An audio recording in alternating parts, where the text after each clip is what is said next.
Hi, I'm Steven. And I'm Brett. And we are the Broadway Husbands. And on this channel, we like to share our life, our growing family, our inspiration for LGBTQ plus marriage. And if you are someone who is an ally or part of our community, make sure you click subscribe and hit the little notification bell so you get a notification every time we upload a new video. Ooh.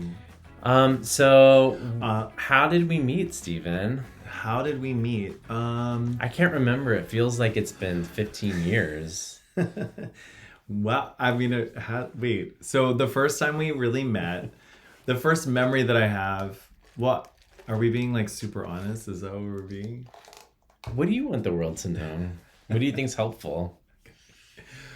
Well, so Brett and I first saw each other in a couple of AA meetings. And I was newly sober. And so I just met him, saw him.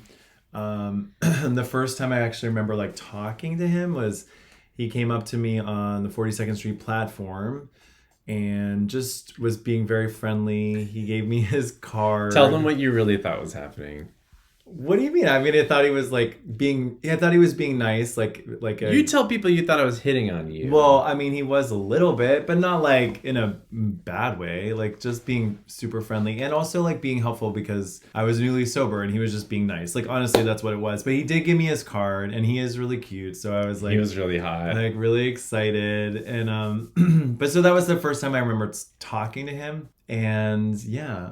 That was the first time I remember talking to you. I remember seeing you in meetings and I would try not to stare at you. And then, because at the time he had this like long curly hair with these like blonde highlights.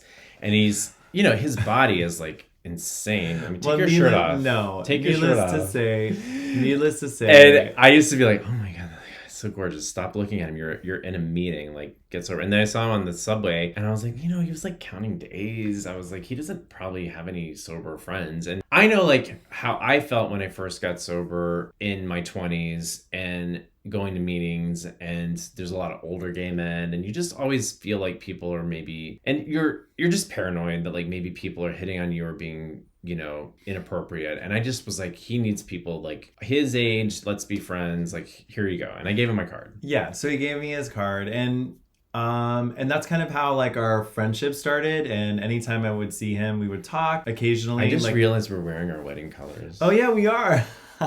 Anyway, so, but that was it. That was in the summer of 2006. And, so time went on, and then now it was like Christmas time, and he used to have this Christmas party every year. Christmas Eve, and he would invite all kinds of people from AA, all kinds of people from whatever show he was in, and various friends from time throughout his life would kind of be there. So it was kind of like a very mixed bag of people, and I went to the party with a friend of mine who was going, and then that was kind of the night that I saw him and was like very interested. I'll just say that. Like I couldn't stop staring at him. Really? Yeah, we were like staring. Don't you remember this? Sorry, well, I was staring at you, but I don't think you were looking at me. Sorry, I'm joking. He's getting emotional talking about how beautiful I was. Yeah, we were definitely staring at each other the whole night. But at the time, like I was still pretty newly sober, and I still had a lot of things I needed to like fix in my life. That I was a mess. Do you know what I mean? Like I just wasn't. Anyways, but we were like totally staring at each other the whole night. Yeah, it was very flirtatious. Very flirty. And we played celebrity. You played celebrity that night. I had Tex-Mex. That's what I always did. Yeah. And I remember I did not want him to leave, but he left. I was being very good, because also like one of the big things you learn in sobriety and 12 steps is like people need to have a year of sobriety before anything happens. I was like, this guy needs a year. He needs to figure it out. Mm-hmm. Mm-hmm. So from that moment on, we texted a lot, and we were just friends, right? We would just text. I do remember going out to dinner once, and the great thing about this period of time was that we were friends.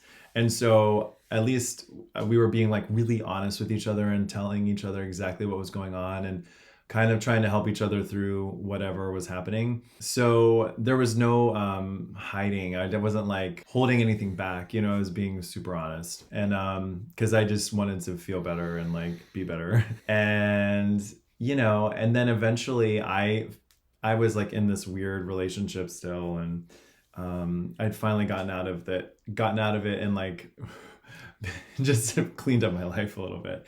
But Brett was dating somebody, and then eventually he wasn't dating this guy, and then he texted me and was like, "Oh, we broke up," and I was like, I think I called him. I was like, "Oh my God, are you okay?" I was like, yeah, I'm gonna go to Joe Allen's for dinner. Do you want to come meet me? And I was like, "Joe Allen's? Where's Joe Allen's?" And he was like, 46 between 8th and 9th. And I'm like, "Okay." And he came and met me.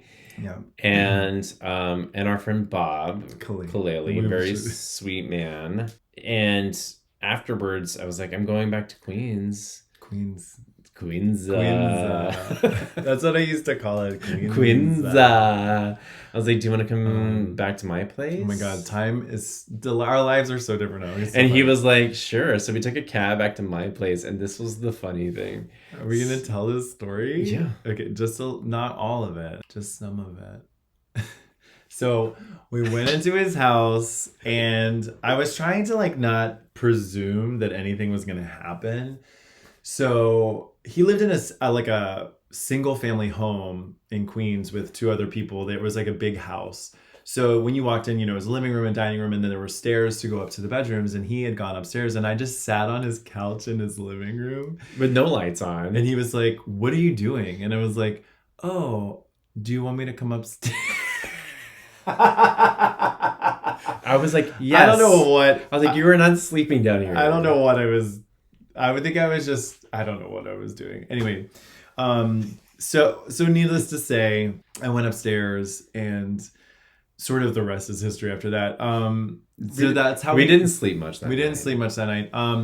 And that was April 18th of 2007. And then, so that's how it all started. So that's how we met. And that's how it all started. What was kind of nice about that time in between, like when we met and then when that happened, so like our first date night, was we had all this time to like talk to each other, and we would check in with each other, and we would go see movies and like have dinner and like talk, and I felt very like emotionally, like sort of spiritually, because the program, we had this vocabulary under that. So like the premise of our relationship started on this idea of like being a better version of ourselves. Yeah, and just being open and honest, and that made it really, really easy for us to transition into something more.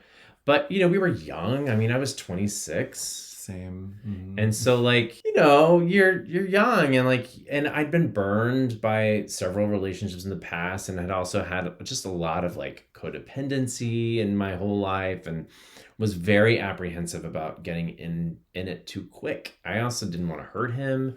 Mm-hmm. I didn't want to get committed into something that I wasn't willing to like totally go all in. And plus he was newly sober.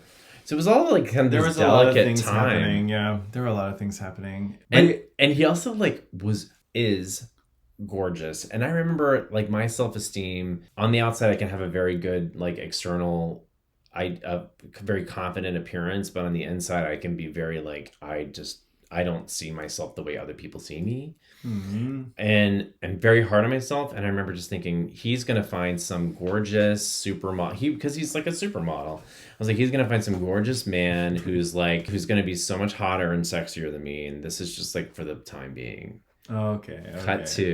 Cut to 15 years later. Guess what? We're still together. Yeah. It's kind of amazing. It is amazing. And it's also really funny to talk about this now, because we're just not that we're different, right? I don't know that I'm that different, but I've definitely grown a lot as a human being. Our relationship has completely grown and changed and evolved, and and we're going to talk more about that in another video. But if you want to listen to more details about how we met, make sure you check out the episode in the description below of our podcast. And if you like this video, make sure you click the thumbs up and stay tuned, because we're going to talk about some other things around the early parts of our relationship and where our relationship is going. That's right. There's so much coming. Yay.